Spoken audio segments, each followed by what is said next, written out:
ಅಲ್ಲಿಂದ Murphy journey start ಆಯಿತು. Murphy journey ಮಾಡಬೇಕಾದ್ರೆ ಒಂದು ಸಿನಿಮಾಗಳು ಫುಲ್ ಸ್ಟಾಪ್ ಆಗಿದೆ ತಗೊಳ್ಳುವಂಥದ್ದು. ಹೌದು. ಸೊ ಸಿನಿಮಾಗಳು ಸ್ಟಾಪ್ ಆಗಿದೆ.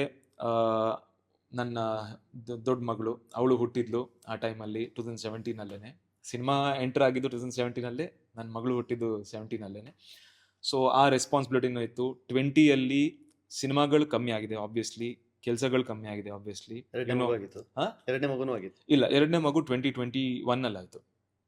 ಸೊ ಲಾಕ್ಡೌನ್ ಎಲ್ಲ ಮುಗೀತು. ಲಾಕ್ಡೌನ್ ಎಲ್ಲ ಮುಗ್ದಾದ್ಮೇಲೆ we are ready to go for the ಸ್ಕೆಡ್ಯೂಲ್ಗೆ ಹೋಗ್ಬೇಕಂತ ಡಿಸೈಡ್ ಮಾಡಿದಾಗ ಒಂದು ಸ್ಕೆಡ್ಯೂಲ್ ಏಪ್ರಿಲ್ 2021 ಆಯಿತು. ಆ ಟೈಮಲ್ಲಿ ನನಗೆ ಒಂದು ಸ್ವಲ್ಪ ಕಷ್ಟ ಆಯ್ತು. ಏನಂದರೆ ನನಗೆ ಟ್ವಿನ್ಸ್ ಹುಡ್ತಾ ಇತ್ತು ಆವಾಗ. ಕರೆಕ್ಟ್. ಸೊ ಮಾರ್ಚ್ 10th ನನಗೆ ಟ್ವಿನ್ಸ್ ಹುಟ್ಟಿದ್ರು. And April 2nd we started shooting for Murphy ಒಂದು ಸ್ಕೆಡ್ಯೂಲ್. ಅದಕ್ಕಿಂತ ಮುಂಚೆ 1.5 ವರ್ಷ ಆಲ್ಮೋಸ್ಟ್ 18 ವರ್ಷನ್ಸ್ ಆಫ್ ಸ್ಕ್ರಿಪ್ಟ್ಸ್ ಎಲ್ಲ ಮುಗಿಸ್ಕೊಂಡ್ವಿ. We were good to go. ಅಲ್ಲಿಂದ ಶೂಟಿಂಗ್ ಸ್ಟಾರ್ಟ್ ಆಯಿತು. ಶೂಟಿಂಗ್ ಸ್ಟಾರ್ಟ್ ಆಗಿ ನೆಕ್ಸ್ಟ್ ಒಂದು ಸ್ಕೆಡ್ಯೂಲ್ ಮುಗೀತು 15 ದಿನದ್ದು. ಸೇಂಟ್ ಲೋಷಿಯಸ್ ಕಾಲೇಜಲ್ಲೇ, ನಾನು ಓದಿರೋ ಕಾಲೇಜಲ್ಲೇ ನನಗೆ ಶೂಟಿಂಗ್ ಮಾಡೋ ಪರ್ಮಿಷನ್. ಅಂದರೆ ನಾವು ಅಲ್ಲಿ ಅದು ಸಂಕ್ಷಿಪ್ತವಾಗಿ ಏನೇನು ಸೀನ್ ಶೂಟ್ ಮಾಡ್ತಾ ಇದ್ದೀವಿ ಆ್ಯಂಡ್ ಏನು ನಮ್ಮ ಕಾಲೇಜಿಗೆ ಯಾವುದೇ ಥರದ್ದು ಒಂದು ಡ್ಯಾಮೇಜ್ ಆಗದೆ ಇರುವಂಗೆ ಒಂದು ಲೆಟರ್, ಒಂದು ಪ್ರೆಸೆಂಟೇಷನನ್ನು ಮಾಡಿ ನನ್ನ ರೆಕ್ಟರ್ಗೆ ಕೊಟ್ಟೆ ಅಲ್ಲಿ. And he was also more than happy because he was incline towards art and old student ಆಗಿರೋದ್ರಿಂದ we got that opportunity to shoot in Saint Aloysius college. So ಅಲ್ಲಿ ಒಂದು ಸ್ಕೆಡ್ಯೂಲ್ ಮುಗೀತು. ಒಂದು ಸ್ಕೆಡ್ಯೂಲ್ ಮುಗಿದು 3 ದಿನಕ್ಕೆ ಸೆಕೆಂಡ್ ಲಾಕ್ಡೌನ್ ಸ್ಟಾರ್ಟ್ ಆಯಿತು. Okay, cinema ಸಿಕ್ಕಿದ್ದೇ ಕಷ್ಟ. ಸಿನಿಮಾ ಸಿಕ್ಕಿ ಆದ್ಮೇಲೆ ಮಾಡಿದ್ದೇ ಕಷ್ಟ. ಓಕೆ ಹರ್ಡಲ್ಸ್ ಆಕ್ಸೆಪ್ಟ್ ಮಾಡ್ಕೊಂಡಿದ್ದೆ. ಅವಾಗ ನನ್ನ ಲೈಫ್ ಯಾವತ್ತೂ ಸ್ಮೂತ್ ಆಗಿರಲ್ಲ. ಇದು ಹಿಂಗೆ ಆಡ್ಬಿಟ್ಟೆ ರೆಡಿ ಆಗಿದ್ದೆ ನಾನು ಅವಾಗ. ಬಟ್ ಒಂದೇನಂದ್ರೆ ಒಂದು ವಿಷನ್ ಅಂತ ಕೆಲವೊಂದ್ಸತಿ ಏನು ಹೇಳ್ತೀವಿ, ಅದು ವಿಷನ್ ಅನ್ನ ಕರೆಕ್ಟ್ ಆಗಿ ಹಿಡ್ಕೊಂಡಿದ್ದೆ. ಇದು ಮಾಡ್ಲೇಬೇಕಂತ ಹೇಳ್ಬಿಟ್ಟು ನಾನಾಗ್ಲಿ ಪ್ರದೀಪ್ ಆಗ್ಲಿ ಪಕ್ಕ ಇದ್ವಿ ಇದಕ್ಕೆ. ಒಂದು ಲಾಕ್ಡೌನ್ ಆದ್ಮೇಲೆ 3 ತಿಂಗಳು ಹೋಯ್ತು ಅದು ಲಾಕ್ಡೌನ್. ದೊಡ್ಡ lockdown, second lockdown. And it was more deadly and dangerous, torturous ಆಗಿತ್ತು. ಗೊತ್ತಿಲ್ಲ ಏನಾಗ್ತದೆ ಅಂತ ಹೇಳ್ಬಿಟ್ಟು. ಅಂಡ್ ಸಿನಿಮಾ ಇಂಡಸ್ಟ್ರಿ ಹೆಂಗಂದ್ರೆ ಎನಿ ಟೈಮ್ ಏನ್ ಬೇಕಾದ್ರೆ ಆಗ್ಬೋದು. ಒಂದು ಸ್ಕೆಡ್ಯೂಲ್ ಸ್ಟಾರ್ಟ್ ಆಗಿಬಿಟ್ಟು ಸಿನಿಮಾ ಸ್ಟಾಪ್ ಆಗ್ಬೋದು. ಸಿನಿಮಾ ನಾಳೆ ರಿಲೀಸ್ ಇದ್ರೂ ಇವತ್ತು ರಿಲೀಸ್ ಆಗದೇನು ಅದು ಸಿನಿಮಾ ಡಬ್ಬಿಯಲ್ಲಿ ಇರ್ಬೋದು. ಏನ್ ಬೇಕಾದ್ರೆ ಆಗ್ಬೋದು. ಎಲ್ಲಾ ತರದ್ದು ಮೆಂಟಲ್ ಕ್ಯಾಲ್ಕುಲೇಷನ್ ಸ್ಟಾರ್ಟ್ ಆಯ್ತು ನಮ್ಗೆ ಅಲ್ಲಿ. ಅಂಡ್ ಫಿನಾನ್ಷಿಯಲಿ ತೋ ಸ್ಟಾರ್ಟೆಡ್ ಗೆಟಿಂಗ್ ವೆರಿ ವೀಕ್. ಎಲ್ಲರೂ ವೀಕ್ ಇದ್ರು ಆವಾಗ, ಕೆಲಸಗಳಿಲ್ಲ. ಆ ಪಾಯಿಂಟ್ ಆಫ್ ಟೈಮಲ್ಲಿ ಹಂಗೋ ಹಿಂಗೋ ಮ್ಯಾನೇಜ್ ಮಾಡ್ತಾ because my wife was earning, I didn't have any source of income. Wife was earning ಅಂದ್ರೆ ಏನು, ಬ್ಯಾಲೆನ್ಸ್ ಮಾಡ್ಬೋದು. ಇಲ್ಲಿ 3 ಮಕ್ಕಳು, ಇವಾಗ ತಾನೇ 2 ಹುಟ್ಟಿದ್ದಾರೆ, ಒಂದು 3.5 ವರ್ಷದ್ದು. ಅವ್ರು ಕೆಲಸ ಬಿಟ್ಬಿಟ್ಟಿದ್ರು? ಇಲ್ಲ, ಕೆಲಸ ಬಿಟ್ಟಿಲ್ಲ. She was in maternity leave. 6-7 ತಿಂಗಳದ್ದು ಮೆಟರ್ನಿಟಿ ಲೀವ್ ಅಂತ ಏನು ಸಿಗುತ್ತೆ ಅದಿತ್ತು. ಮ್ಯಾನೇಜ್ ಆಗ್ತಾ ಇತ್ತು, ಶೋ ಮ್ಯಾನೇಜ್ ಮಾಡ್ತಾ ಇದ್ವಿ. ನನ್ನ ತಂದೆ ತಾಯಿ ಎಲ್ಲ ಇಲ್ಲೇ ಬಂದಿದ್ರು. ಡ್ಯೂರಿಂಗ್ ಲಾಕ್ಡೌನ್ ಟೈಮಲ್ಲೇ ನನ್ನ ತಂದೆನ ಇಲ್ಲೇ ಕರ್ಸ್ಕೊಂಡೆ. ಅವ್ರದ್ದು ಏನು ಬಿಸ್ನೆಸ್ ಇತ್ತು, ಅವ್ರು ಆಲ್ಮೋಸ್ಟ್ ಎಲ್ಲ ಎಂಡ್ ಆಗಿತ್ತು ಅಲ್ಲಿ. ಇಲ್ಲೇ ಕರ್ಸ್ಕೊಂಡೆ, ಇಲ್ಲೇ they started doing everything. So as A family solid ಇತ್ತು ಇಲ್ಲಿ. ಅಪ್ಪ ಅಮ್ಮ ಮಕ್ಕಳು ನಾನು ಎಲ್ಲ ಇತ್ತು. ನನ್ನ ಮನೆ ಮೇಲೆ ಮರ್ಫಿ ಸಿನಿಮಾದ್ ನಡೀತಾ ಇತ್ತು. So career also was there. For balancing the house Kavitha was earning. ಇಲ್ಲಿ ಅಲ್ಲಿ ಮರ್ಫಿ ಒಂದು ಕಾಂಪೌಂಡ್ ಅಲ್ಲಿ ಎಲ್ಲ ಆಗ್ತಾ ಇತ್ತು. ಅಂಡ್ ಮರ್ಫಿಯಿಂದ ಒಂದು ಸಣ್ಣ ಅಡ್ವಾನ್ಸ್ ಸಿಕ್ಕಿರುವಂಥದ್ದು ಅದೆಲ್ಲ ಮುಂದೆ ಹೋಗ್ತಾ ಇತ್ತು life. But lockdown was troubling us a lot. So lockdown ಆಯಿತು. ಲಾಕ್ಡೌನ್ ಮುಗಿಸಿ ನೆಕ್ಸ್ಟ್ ಓಪನ್ ಮಾಡಬೇಕಾದ್ರೆ ನಮಗೆ ಸೀಸನಲ್ ಇಶ್ಯೂ ಬಂತು. ಬಿಕಾಸ್ ನಾವು ಶೂಟ್ ಮಾಡಿರುವಂಥದ್ದು ಬೇರೆ ಸೀಸನಲ್ಲಿ. ಕರೆಕ್ಟ್. ಸೊ ಇವಾಗ ಮಳೆಗಾಲ ಬಂದಿದ್ರೆ ಹೆಂಗೆ, ಆ ಥರದ್ದೆಲ್ಲ ಕ್ವಶನ್ ಬಂತು. ಆ್ಯಂಡ್ ದತ್ತಣ್ಣ ಸರ್ ಇದ್ರು. ದತ್ತಣ್ಣ ಸರ್ದು ಆಲ್ರೆಡಿ ಕಂಟಿನ್ಯೂಟಿ, ಅವ್ರು ಬೇರೆ ಸಿನಿಮಾ ಮಾಡ್ತಾ ಇದ್ರು.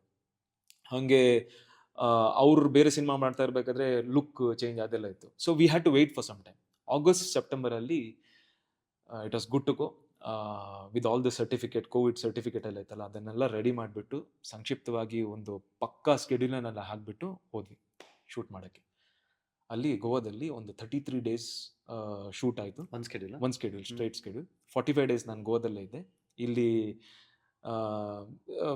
Because it was twins, it was very delicate ಮನೆಯಲ್ಲಿ. ಅಪ್ಪ ಅಮ್ಮ ಧೈರ್ಯ ಇತ್ತು, but still it was very difficult to balance that space. But ಮುಂದೆ ಬರ್ತಾ ಹೋದೆ. ಅದು ಏನಾಗುತ್ತೆ ಅಂದರೆ ಕೆಲವೊಂದ್ಸತಿ ಲೈಫಲ್ಲಿ ಯಾವುದು ಅಂದ್ಕೊಂಡಿರೋ ಥರ ಆಗಲ್ಲ. ನಿಜ, ಇದು 100%. ಬಟ್ ಆಗಲ್ಲ ಅಂತ ಹೇಳ್ಬಿಟ್ಟು ನಾವು ಕೈ ಬಿಡೋಕ್ಕೂ ಆಗಲ್ಲ.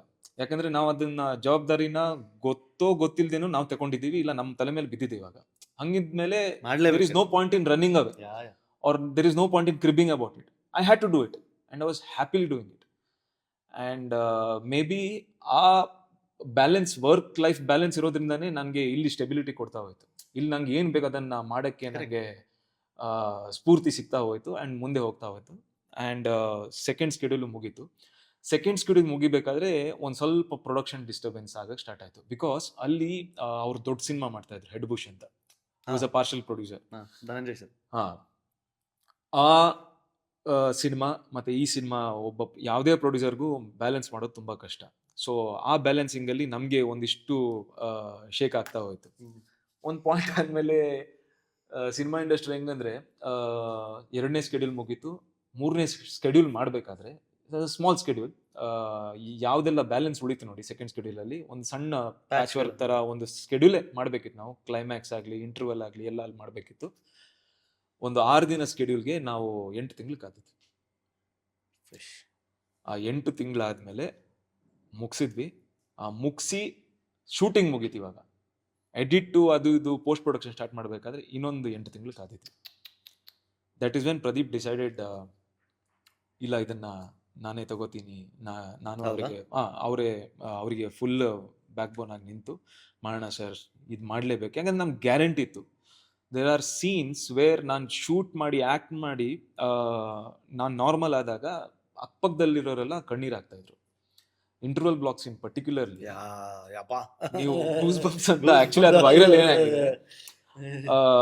ಆ ಮೊಮೆಂಟ್ ಹೆಂಗಿತ್ತಂದ್ರೆ ಬ್ರೋ, ನಾನು ಆ್ಯಕ್ಟ್ ಮಾಡಿದ್ದೀನಿ, ಆ್ಯಕ್ಟ್ ಮಾಡಿಬಿಟ್ಟು ನಾನು ಆ ಮೂಡಲ್ಲೇ ಇದ್ದೀನಿ, ಫುಲ್ ಕ್ಲಾಪ್ಸ್ ಹೊಡಿತಾ ಇದ್ದಾರೆ, ಪ್ರದೀಪ್ ಸರ್ ಅಳ್ತಾ ಇದ್ದಾರೆ, ಇಲ್ಲಿ DP ಅಳ್ತಾ ಇದ್ದಾರೆ, ನನ್ನ ಹುಡುಗ ಅಸಿಸ್ಟೆಂಟ್ ಅಳ್ತಾ ಇದ್ದಾನೆ, ಎಲ್ಲರೂ ಅಳ್ತಾ ಇದ್ದಾರೆ. ಆ ಮೊಮೆಂಟಲ್ಲಿ ನನಗೆ ಏನು ಅನಿಸಿದ್ದಂದರೆ, ಆ್ಯಸ್ ಎನ್ ಆ್ಯಕ್ಟರ್ ನಾನು ಒಂದು ಮೊಮೆಂಟ್ನ ಕ್ರಿಯೇಟ್ ಮಾಡಿದ್ದೀನಿ. ಎಕ್ಸಾಕ್ಟ್ಲಿ. ಮತ್ತೆ ಅಲ್ಲಿ ನನಗೆ ಇನ್ನೊಂದು advantage, that is before re recording. Yeah, that is the advantage I'm talking about. Because I was part of the writing. I knew the vision of the final output.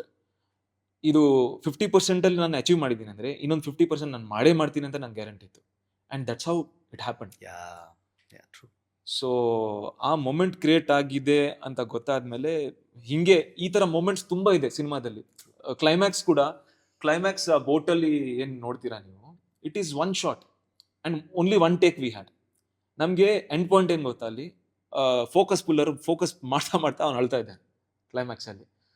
DP ನೋಡ್ಬಿಟ್ಟು ನಾವು short ಆದ್ಮೇಲೆ ನಗ್ತಾ ಇದ್ವಿ, ಏನು ಅಳ್ತಾ ಇದ್ದೀನಿ but ನಮ್ we knew that we have achieved it. ಕೆಲವೊಂದು ಸಿನಿಮಾದಲ್ಲಿ ಈ ತರ ಫೀಲ್ ಆಗುತ್ತೆ. ಆ್ಯಂಡ್ ಫಾರ್ ಮೀ ಮರ್ಫಿಯಲ್ಲಿ ಇದೆಲ್ಲ 100% ವರ್ಕೌಟ್ ಆಗಿದೆ. ಆ್ಯಂಡ್ ಟುಡೇ ನನ್ನ ಇನ್ಸ್ಟಾಗ್ರಾಮಲ್ಲಿ ಆಗಲಿ, ಇಲ್ಲ ಪ್ರತಿಯೊಂದು ನಾನು ಥಿಯೇಟ್ರಲ್ಲಿ ವಿಸಿಟ್ ಮಾಡಿದಾಗ, ಇಲ್ಲ ನಿಮ್ಮ ರಿಯಾಕ್ಷನ್ ಆಗಲಿ, I was feeling so surreal. ಅಂದರೆ I knew this, I had seen this happening and it happen. ಆಗಿದ್ದು ನನ್ನ ಥಾಟ್ ಏನಿತ್ತು ನೋಡಿ, ಲೈಫಲ್ಲಿ ಅನ್ಕೊಂಡಿದ್ದೆಲ್ಲ ಆಗಲ್ಲ ಅಂತ ಹೇಳ್ಬಿಟ್ಟು, ಇವಾಗ ಏನು ಹೇಳ್ತೀರಾ ನೀವು? Time machine ನೋಡ್ಕೊಂಡ್ಬಂದ್ಬಿಡ್ತೀರ. ಸೊ ಲೈಫಲ್ಲಿ ಅನ್ಕೊಂಡಿದ್ದು ಆಗದೆ ಇರ್ಬೋದು, ಬಟ್ ಏನು ನಿಮ್ಗೆ ಅನ್ಸುತ್ತೆ ನೋಡಿ, ಅದಕ್ಕೆ ತಕ್ಕಂತೆ ನಾವು ಕೆಲಸ ಮಾಡ್ತಾ ಇದ್ರೆ 100% ಅನ್ಕೊಂಡಿದ್ದು ಆಗುತ್ತೆ.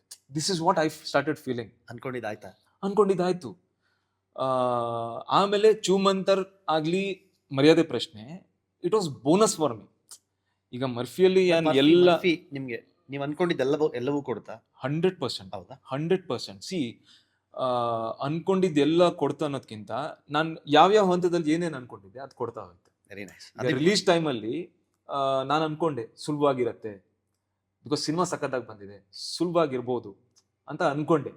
ಅದೊಂದು ಆಗಿಲ್ಲ. ಬಿಕಾಸ್ ಅಲ್ಲಿ ನನ್ಗೇನು ಅನ್ಸಕ್ ಸ್ಟಾರ್ಟ್ ಅಂತಂದ್ರೆ, there are many other factors. ಒಂದು ದೊಡ್ಡ ಪ್ರೊಡಕ್ಷನ್ ಹೌಸ್ ಟೈ ಅಪ್ ಇರಬೇಕು, ಸಿನಿಮಾ ಮಾಡೋದು ಸುಲಭ, ಕಷ್ಟ ಇದೆ, ಒಂದು ಫಂಡಿಂಗ್ ಬೇಕು ಅದಕ್ಕೆ ಕರೆಕ್ಟ್ ಆಗಿ ರೀಚ್ ಮಾಡೋಕ್ಕೆ, ಈ ಥರದ್ದೆಲ್ಲ ವಿಚಾರ ಆವಾಗ ನನಗೆ ತಿಳುವಳಿಕೆ ಸ್ಟಾರ್ಟ್ ಆಯಿತು. But that is my learning. Next I will not do that mistake. Exactly. 16 ಎಂಡಲ್ಲಿ ಆಯಿತು, ನವೆಂಬರ್ ಎಂಡಲ್ಲಿ ಆಯಿತು. ಬಟ್ 16 ಊರ್ವಿ ಮತ್ತು ಡಬಲ್ ಇಂಜಿನ್ ಶೂಟಿಂಗ್ ಮುಗ್ದಾದ್ಮೇಲೆ ಒಂದು 6-7 ತಿಂಗಳು ಟೈಮ್ ಇತ್ತು ನೋಡಿ. ಆ ಟೈಮಲ್ಲಿ ನನಗೆ ಆಲ್ಮೋಸ್ಟ್ 10 ಸಿನಿಮಾ ನಾನು ಮಾಡಿದೆ.